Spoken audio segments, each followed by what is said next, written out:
한국성급의 조준호 상무님께서 맞춤형 탈탄소화 전략이라는 주제로 발표해 주시겠습니다. 모두 박수로 상무님을 환영해 주시기 바랍니다.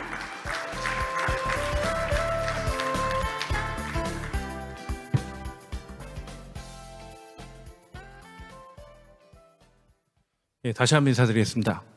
한국성급에 근무하는 조준호라고 합니다.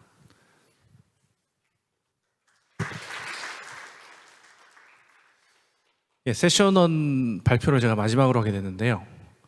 역시나 예상했던 것처럼 앞에 분들이 말씀하신 내용을 그렇게 하실 줄 알고 제가 조금 다르게 준비해왔습니다. 예, 시간이 조금 그래서 제가 중원부원하기 좀 힘들어서 약간 스크립트를 보고 짧게 좀 말씀을 드리겠습니다. 보통 선박을 발주를 하게 되면 해운회사는 선박의 수명을 한 25년 또는 30년 정도를 보고 오퍼레이션을 하게 됩니다. 그 말인즉슨 선박의 가격이 아주 비싸기 때문에 중간에 특이한 사정이 없는 한은 바꾸기가 어렵다는 말씀이죠. 그런 말이 또 무슨 말씀이냐면 앞에 두 분의 연사께서 말씀하셨던 것처럼 GHG 규제가 강화되는 이 현실에서 새로운 규제를 만족할 수 있는 어떠한 기술이라든지 또는 새로운 배를 발주하는 것이 어려워질 수 있다라는 얘기입니다. 제가 오늘 준비한 주제는 어떤 내용이냐면 그러면 지금 현재 선사가 가지고 있는 운항하는 선박들은 과연 GHG 규제 시대를 맞이해서 어떻게 규제에 대응을 해야 되는가에 대한 내용을 가지고 말씀을 드리겠습니다.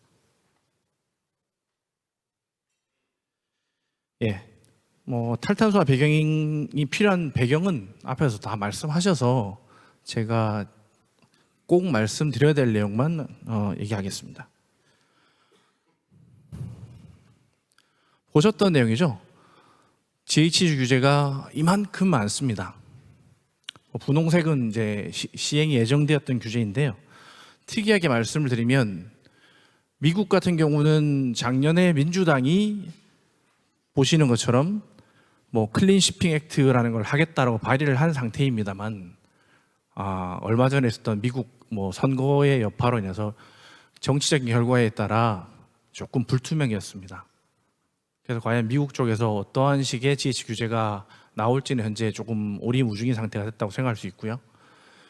반면에 EU라든지 IMO에 대해서는 규제가 여전히 논의 중에 있습니다. 물론 IMO 규제는 각국의 이익에 따라서 철저하게 대립 중이긴 하나 만약 내년에 IMO 규제가 방안이 확정이 되고 2027년에 시행이 된다고 하면 보시는 IMO, EU, US 또는 다른 어떤 지역에 있는 규제들이 중복으로 규제가 된다는 얘기를 꼭 말씀드리고 싶습니다. 하나만 규제가 되는 게 아니고요.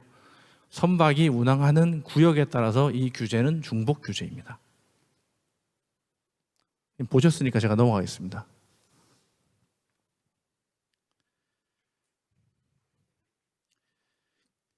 지금 두 번째 장에서 바로 말씀을 드릴 것은 그러면 선사에서는 현존선, 운항선에 대해서는 어떠한 대응을 해야 되는지에 대해서 어떤 순서로 준비를 할 것인가에 대해서 말씀드리겠습니다. 참고로 이 사례는 저희가 작년 초에 한국선사와 같이 공동으로 수행했던 프로젝트에 대한 결과에 대한 소개이고요. 참고로 저희 한국성급에서는 한국선사 2곳, 그 다음에 유럽선사 1곳하고 이 프로젝트를 진행한 바가 있고 현재 한국선사 2곳과 진행 중에 있습니다.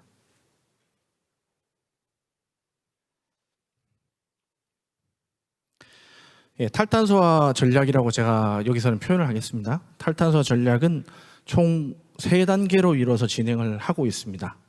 첫 번째 단계에서는 선사가 가지고 있는 전체 선대에 대한 CO2 또는 뭐라고 말씀드렸죠? 지구온난화 물질에 대한 배출량을 파악을 하고 이거에 연관되어 있는 관련 규정이 어떤 것이 있는가를 검토를 했고요. 그 다음에 선사가 앞으로 어떻게 이 감축 목표를 설정하고 연도별로 정할 것이냐를 정하게 되겠습니다. 앞서 HMM 사례를 보셨던 것처럼 HMM은 2025년까지 넷제로를 달성하겠다. 쉽게 말씀드리면 이런 것들이 감축 목표가 되겠습니다. 두 번째는 개별 선박에 대해서 이 선박이 어떻게 운항을 하고 있는지 운항 패턴을 분석을 하고 적용이 가능한 이 선박에 대한 조치사항, 에너지 절감 장치 또는 적용 가능한 대체 연료 같은 것들을 검토했습니다. 세 번째는 이러한 기술들을 적용했을 때 과연 경제적으로 어떠한 요인이 있는지를 살펴보고요. 그다음에 가장 경제성이 높은 조치를 선택했습니다. 이 선사의 전체 선대 배출량입니다. 청색인 막대 그래프는 선대 전체, 그러니까 이 선사 전체에서 1년간 배출한 연간 GHG 배출량이고요. 녹색 선은 연간 효율 지표, 저기 보시면 AER이라고 적혀 있는데요. Annual Efficiency Ratio라고 연간 효율 지표를 나타내고 있습니다. 이 본선사는 2019년부터 2022년까지 총 선대가 36척에서 46척으로 증가했습니다. 당연히 GHG 배출량은 파란색 그래프에서 보시는 것처럼 증가했고요. 반면에 AER은 감소했습니다. AER이 감소했다는 말은 원래 많이 증가해야 되는 GHG 배출량이 노력에 의해서 저 정도밖에 늘지 않았다. 오히려 선사가 GHG 감축을 위해서 엄청나게 노력을 많이 했다라는 것을 저 지표로 보실 수 있습니다.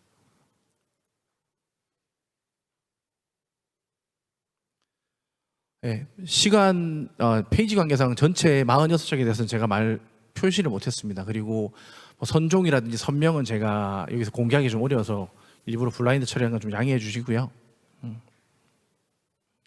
보시는 것처럼 해당되는 선종 A, B, C, D 선종에 대해서 선명이 오른쪽에 적혀 있고요. 각 배가 건조되어 있던 시기가 적혀 있습니다. 현재 CIA에 따라서 2022년 기준으로 얼마가 CIA 값이 나왔다고 적혀 있고요. 이 배가 시간이 가면서 현재의 상태를 그대로 유지하고 운항을 할 경우에는 CIA 값이 저런 식으로 나빠진다. 좋아지는 사례도 조금 중간에 있긴 하겠습니다만 전반적으로 나빠진다라는 것을 보여주고 있습니다. 이 표에서 알 수 있는 것은 어떠한 배를 먼저 조치를 해야 된다라는 것을 식별할 수 있기 때문에 CI 레이팅을 쓴 것이고요. 특정 선종이란 특정 선박에 대해서는 저렇게 D나 E 그레이드가 나오고 있는 것을 볼 수 있습니다.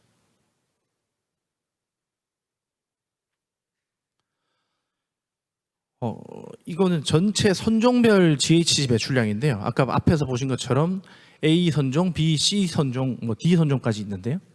이 선종들에 대해서 파란색 막대가 이 해운 회사의 저희 보시는 아까 AER이라고 하죠. 그 카본 인텐시티를 나타낸 것입니다. 6.0, 1.8, 3.8 이런 거고요. 주황색은 전 세계 글로벌 전체 선종의 평균 값이고 회색은 EU에서 있는 EU MRB 값, EU를 운항하는 배들에 대한 평균 값입니다. 다르게 보면 B, C, D 선종 같은 경우에는 이 선사가 보호해온 선박들이 GHG 배출량에 대해서 평균적으로 우수하다고 볼 수 있는 반면에 A 선종 같은 경우에는 근소하게 높은 것을 볼 수 있습니다. 그렇게 되면 이 표에서 판단할 수 있는 내용은 A 선종이 조금 개선할 여지가 있겠구나라는 걸 판단할 수가 있겠습니다.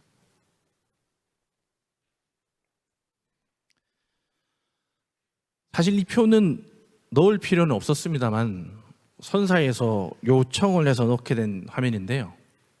항상 선사의 CEO분들은 이렇게 얘기하시잖아요. 그럼 GH를 감축하면 얼마가 절약돼라는 걸 항상 얘기를 하십니다. 그거를 설득하기 위해서 넣었던 자리이고요.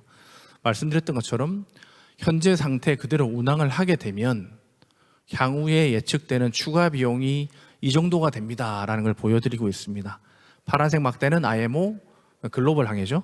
주황색은 EU에 다니는 배들에 대한 내용이고요. 저 정도로 비용이 해갈수록 늘어난다는 얘기고, 오른쪽을 보시면 저희 퓨엘 EU 마리타임 또는 골 베이스드 퓨엘 스탠다드라고 할 수 있는 연료에 부과되는 금액들이 더 늘어나게 됩니다라는 내용입니다.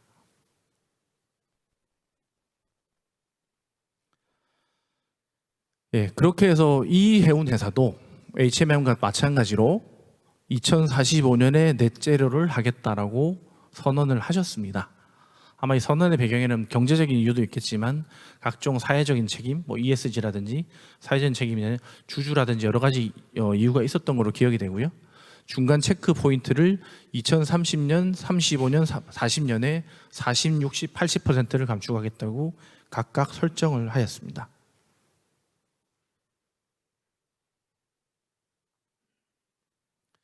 그렇게 했을 때 이 해운회사 전체 선대의 GHG 감축량은 보시는 것처럼 2022년을 정점으로 해서 2030년, 40년, 45년이 되면 이렇게 감축을 할 수 있을 것 같습니다라는 감축 목표를 잡게 되었습니다.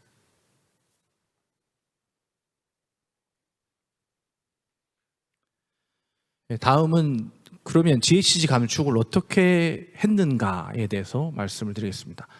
했는가 과거처럼 과거는 어떻게 할 것인가에 대해서 말씀을 드리겠습니다. 감축을 하기 위한 방법은 총 4단계로 잡았는데요. 처음부터 보시면 좀 하기 쉬운 방법에서 시작해서 두 번째는 선박을 운항하면서 어떻게 취할 수 있는 방법, 별도의 개조가 없이. 세 번째는 에너지 저감 기술을 적용하는 방법. 네 번째는 대체 연료를 사용하거나 선박을 개조하는 방법.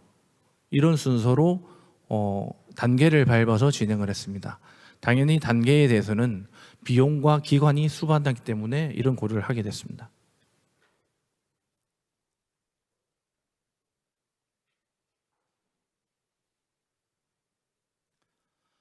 앞에서 말씀드렸던 스텝 1에서 스텝 4에 대한 방법을 옵션으로 한번 정리를 해보겠습니다.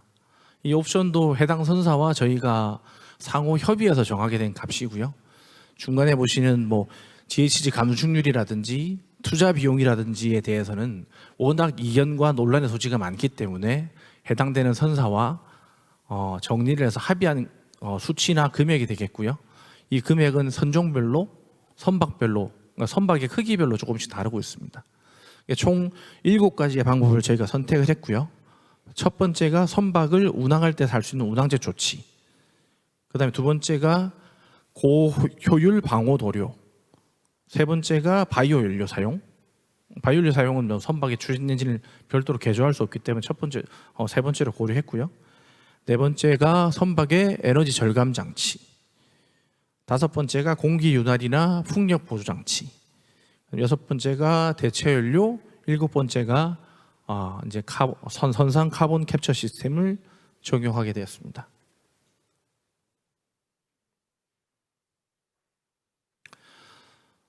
운항적 조치에 대해서 말씀을 드리겠습니다. 이 운항적 조치 페이지가 한 페이지로 했지만 사실은 이 페이지의 양이 상당히 많기 때문에 이 페이지만 놓고 짧게 설명을 드리면요.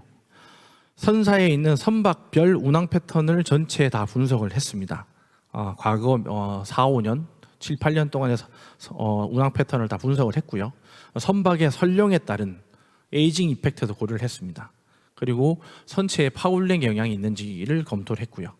파울링이라고 하면은 저희가 선박이 중간에 드라이 도킹을 하고 새로 리페인팅을 해서 나왔을 때 이 페인트의 효과가 얼마나 유지되는지 이런 것들을 검토를 했고요. 그다음에 선박이 만들어질 당시에 설계가 어떻게 되었던가, 그 다음에 선박이 운항하는 구역의 해상 상태가 어땠던가, 이 해상 상태에 따라서 선속은 얼마나 영향을 받고 선박의 추진 마력은 얼마나 영향을 받았는가, 그리고 선박이 다니면서 선박별로 앵커링을 얼마나 몇 시간 했는가, 또는 부두에 얼마나 접안을 했는가, 이런 걸 선박별로 다 분석을 했고요. 다만 여기서 잠정적으로 말씀을 드리게 되면 그런 운항적 조치들을 하나하나 수작업으로 분류를 하다 보니 선박에 디지털 플랫폼이라는 걸 설치하면 좋겠다라는 것을 선사와 KR 저희가 발견하고 그거에 대해 공감대를 형성할 수 있었습니다.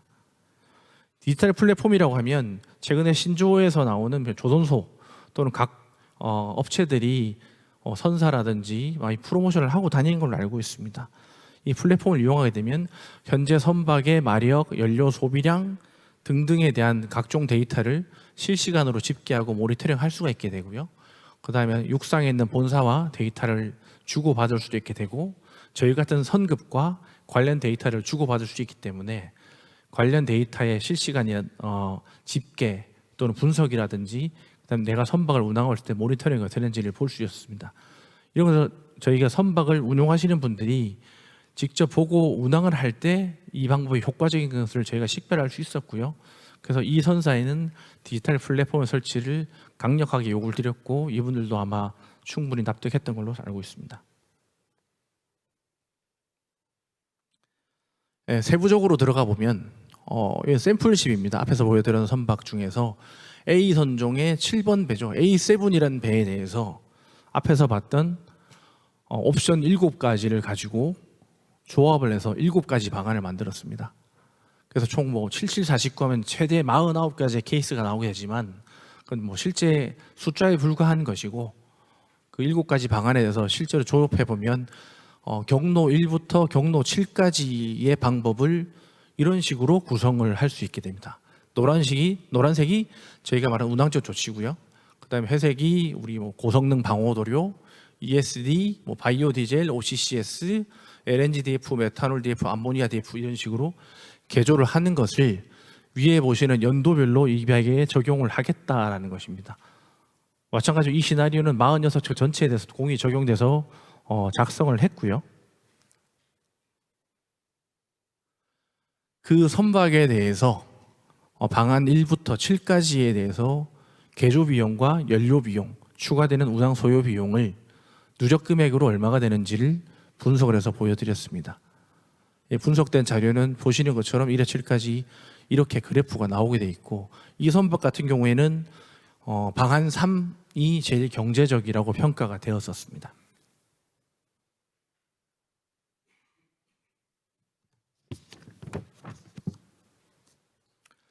다음은 이러한 것들을 조합해서 저희가 어떻게 탈탄소 전력을 구성했는지를 말씀을 드리겠습니다. 동선사의 대부분의 선박들은 선령이라든지 운항 패턴, 사용 연료, 특정 선종이 좀 치우친 경향이 많이 있었기 때문에 결과적으로 나오면 선박이 운항적 조치, 고성능 방호도료, 그다음 에너지 절감 장치를 사용한 다음에 바이오 디젤을 사용하는 것이 일반적인 대부분의 선박의 가장 유력한 방안이다라는 결론이 나왔었고요. 추가적인 특정 몇몇 선박은 좀 케이스가 다르기도 했습니다. 그래서 그 바이오 연료에 대한 대안을 저희가 제출을 했었더니 이분들께서 이 보고서를 받고 나서 그 위에 전 세계 포트를 다니시면서 바이오 연료의 안정적인 수급 방안에서 모색을 하시고 장기 계약을 검토하시기 시작하셨습니다. 이유를 제가 짧게 여기서 말씀을 드리면, 제가 이 설명을 또는 다른 설명을 가지고 나가서 이런 설명을 드릴 때마다 대부분의 분들이 이런 말씀을 하십니다. 바이오 연료 같은 경우에 쓰기 쉽고 가격도 비교적 저렴한 편인데 과연 해운에서 충분히 사용할 수가 있겠느냐 라는 말씀을 하시죠. 다른 말씀을 드리면 경쟁 상대가 항공이라는 경쟁 상대가 있는 편이고요. 이 항공과 해운이 경쟁을 해야 되고, 항공은 바이오 연료를 쓸 수밖에 없는 산업이고요. 해운은 바이오 연료도 쓸 수 있는 산업입니다. 그래서 가격적인 면이나 경쟁적인 면이 충분히 있다고 식별이 되었었기 때문에 말씀드렸던 것처럼 해운 회사들이 현재 사용하기 위해서 바이오 연료를 수급처를 알아보시고 장기 계약도 검토하시고 했었던 사례가 있었습니다.